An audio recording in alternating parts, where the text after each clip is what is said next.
கூட்டுறவுத்துறையில வந்து நாளையில இருந்து வேலை வாய்ப்பு அறிவிக்க போறாங்க. நாளைக்கு தான் நோட்டிபிகேஷன் வரும். 6/8/2025.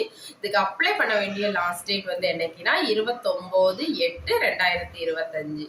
ஹால் டிக்கெட் வந்து என்னைக்கு டவுன்லோட் பண்ணணும்னா 5/9/2025. என்னைக்கு நமக்கு எக்ஸாம் நடக்கும்னா 12/10/2025. ரிசல்ட் வந்து 27/10/2025 வந்து வந்துடும். இந்த எக்ஸாமுக்கு வந்து இன்டர்வியூ உண்டு. இது வந்து எல்லாம் எதுக்கு இவ்வளோ ஃபாஸ்ட்டாக வைக்கிறாங்கன்னா, நமக்கு மேலே வந்து எலெக்ஷன் வர்றதுனால அதுக்கு முன்னாடி ஜனவரியிலே வந்து போஸ்டிங்ல சேர்ற மாதிரி இதுக்கு மொத்தமாக 2000க்கு மேலே வந்து போஸ்டிங் இருக்குது. இது வந்து நமக்கு இன்டர்வியூ முடிஞ்சு ஜனவரியில் வந்து நமக்கு போஸ்டிங் போட்டுருவாங்க. ஏன்னா மேலே எலெக்ஷன் வர்றதுனால அதுக்கு முன்னாடியே எல்லா ப்ராசஸும் முடிச்சிருவாங்க. இப்போ இதுக்கு என்ன கல்வி தகுதின்னு பார்க்கலாமா? இன்னொன்று என்னன்னா, நமக்கு அங்கன்வாடி கிராம உதவியாளர்லாம் வந்த மாதிரி இந்த எக்ஸாமுக்கு வந்து டிஸ்ட்ரிக்ட் வைஸ் தான் வந்து வெளியிடுவாங்க நோட்டிஃபிகேஷன்.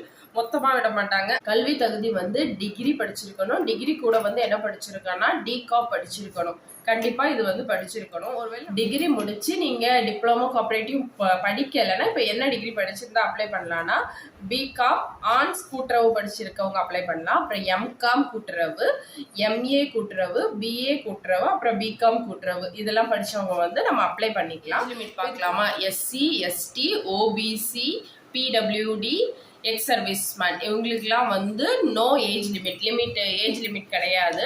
ஓசிக்கு வந்து 32 வயசு வரை அப்ளை பண்ணிக்கலாம். விதவைக்கும் வந்து நோ ஏஜ் லிமிட். ஓசியில் எக்ஸ் சர்வீஸ்மேனுக்கு வந்து 50 வயசு வரை அப்ளை பண்ணிக்கலாம். ஓசியில் பிடபிள்யூடி வந்து 42 வயசு வரை அப்ளை பண்ணிக்கலாம்.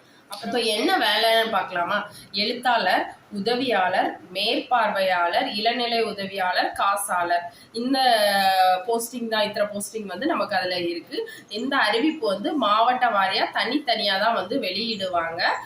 சர்வீஸ்மேனுக்கு வந்து ஒரு சலுகை கொடுத்துருக்காங்க. அது வந்து என்னதுன்னா, அவங்க ஒரு 15 வருஷம் ராணுவத்துல வேலை செஞ்சுட்டு முடிச்ச உடனே அவங்களுக்கு வந்து அங்க ஒரு டிகிரி கொடுப்பாங்க. அப்படி இருக்கவங்க வந்து இதுக்கு அப்ளை பண்ணலாம். ஆனால் அவங்க கம்பல்சரியா 10th 12th வந்து ஸ்கூல்ல தான் போய் படிச்சிருக்கணும். அப்படி இருந்தா வந்து இந்த எக்ஸாமுக்கு வந்து நீங்க அப்ளை பண்ணலாம். இதோட எக்ஸாம் பேட்டர்ன் வந்து எப்படி இருக்கும்னா, ரெண்டே விதம் தான். ஒன்று ஃபர்ஸ்ட் எக்ஸாம் இருக்கும். எக்ஸாம் முடிஞ்ச உடனே நேர்காணல் இன்டர்வியூ இருக்கும். இந்த 2 மெத்தட்ல தான் வந்து நம்மளை செலக்ட் பண்ணுவாங்க. இதை வந்து கண்டிப்பா ஆன்லைன் மோட்ல தான் வந்து நம்ம அப்ளை பண்ணணும்.